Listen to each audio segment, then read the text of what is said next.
What's up mga kakandibak? Gandang araw. Ngayong araw ay tara samahan niyo muna kami at manunusok kami ng banagan sa hulo.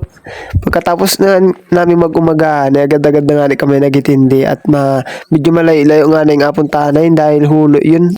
Ngayong araw pala guys, ang kasama nga natin pala ngayon ay sila Tidune at saka si Boknoy at saka si Gabo na naman ang kasama natin. Dito nga ni guys ay medyo malapit na nga ni kami dito sa Kabugsakan. Ito ay bandang baba lang. May mga palaisdaan nga ni pala dito kaso hindi ko lang alam kung mayroon pa siyang mga laman. Palaisdaan niya nila at si Joseph at sa kanila. Chapresi, shoutout pala sa kanila.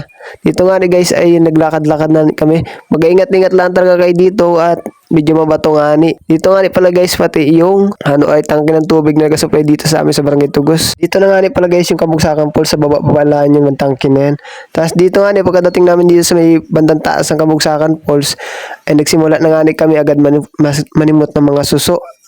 Una nga ko nakita dito yung mga suso na native, yung mga maliliit na yun yung hawak ko. Saka itong medyo malaki na ito yung natawag namin na banagan. Nalaki pa yan guys, kaso lang ay wala pa tayong nakikita na ganong kalaki. Baka mamaya sa dulo may makita tayong ganong kalalaki na ganyan, malalaki na. Pag manguha nga pala kayo guys nito mga ganito na banagan kung tawagin sa amin, ay kagalingan nyo talaga maghanap at kasi kagaling nilang magtago. Kadalasan yun makikita, nasa ilalim sila ng mga layak o yung mga laglag na dahon ba na nakatimbon sa may tubig. Nandun sila madalas nagatago dahil yun ang kadalasang inakain ng mga suso, kung tawagin suso o banagan, kung tawagin sa amin. Guys, comment nyo nga kung anong tawag din sa mga ganitong suso para naman malaman namin at saka malaman din namin kung hanggang saan nakaabot itong video baga natin na ito. Medyo marami na nga guys kami ditong nakuha. Hindi ko lang binibidyo nga dito yung kapatid ko ang may dala nung lagayan. Nabigay ko lang sa kanya yung nakukuha ko. Ako nga na yung nagabidyo. Mahirap magawak nung lagayan. Nagabidyo-bidyo pa. Ito nga na medyo malaki-laki nakuha ko na yan guys. Oh.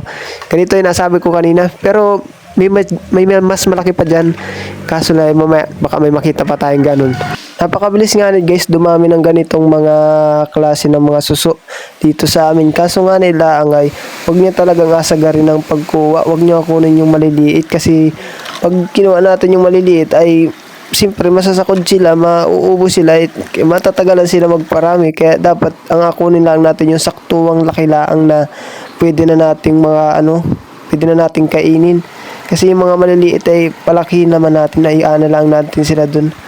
Pabayaan na natin ulit dumami para sa susunod siyempre may makuha pa rin tayo ulit. Habang nakatambay nga ni kami guys dito sa ay mga batuan na ito ay yung kapatid ko nga nagadudukot yung ilalim ng malalaking batot. Mayroon daw nga mga suso. Napakarami niya nga nakita dun guys. Mamaya pakita ko sa inyo yung video nung nung nakuha niya. Dito ay napakita ko nga dito guys kasi nga medyo madilim na nga at akala nga namin dyan maulan na ay nanghirap naman at ako nga pala ay kagaling ko lang nga sa lagnat ay nag-aanot baka nga biglang umulan na nako yari na naman tayo nito baka lagnatin ulit tayo niyan.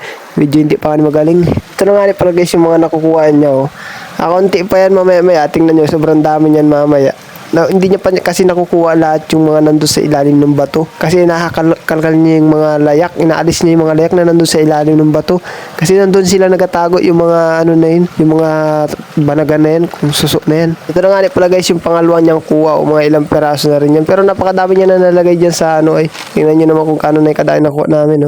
So guys, didiretso na nga kami dun sa dulo. Kasi dumating na yung sila Tido Naiwan sila kasi dun sa baba. Kaya inintay na rin namin. Dito nagpatuloy nga kami dito sa pagkuha. Samantala pati na guys yung panahon na hindi pa rin siya naulan kaya dumiretso-diretso pa rin kami. Baka mamaya man din ay umulan ay mahihirapan na tayo makakuha ng suso niyan dahil medyo magalabo ang tubig yan at saka yung patak ng ay ulan sa tubig ay para siyang makit kung ay yung tubig para magagalaw na magagalaw baga.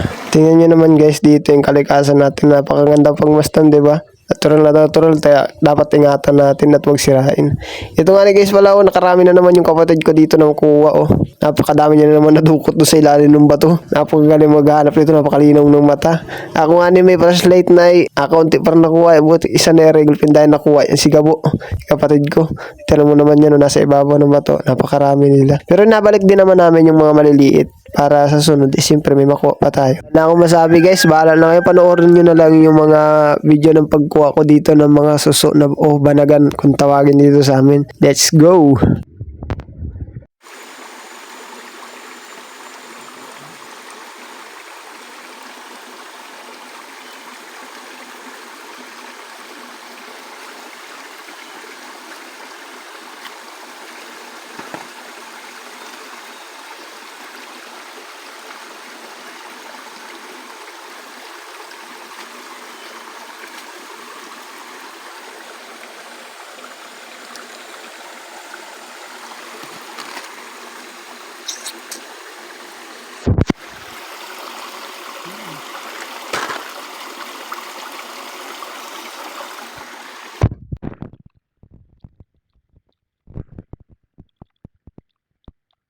Dito nga ni pala guys, tapos na kami manguha ng ng banagan.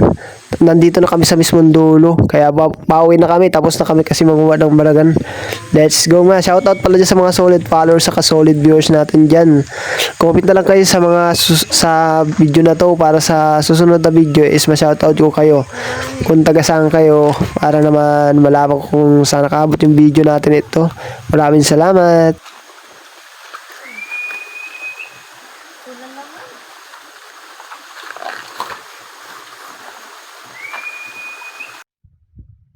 Nadar.